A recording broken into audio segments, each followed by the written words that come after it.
kay Marlene. Malakad na.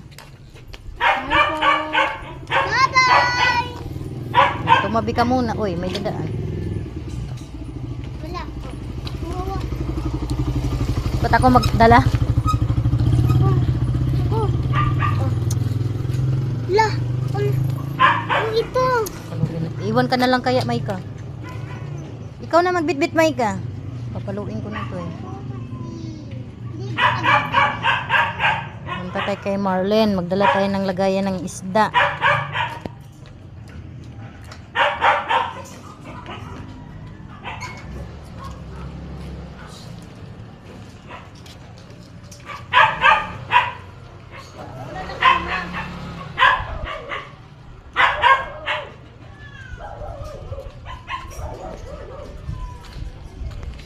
Tagal ni Ronaldin.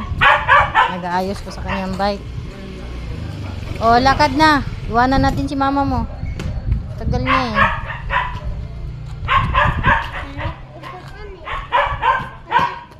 Upuan mo para mabasag.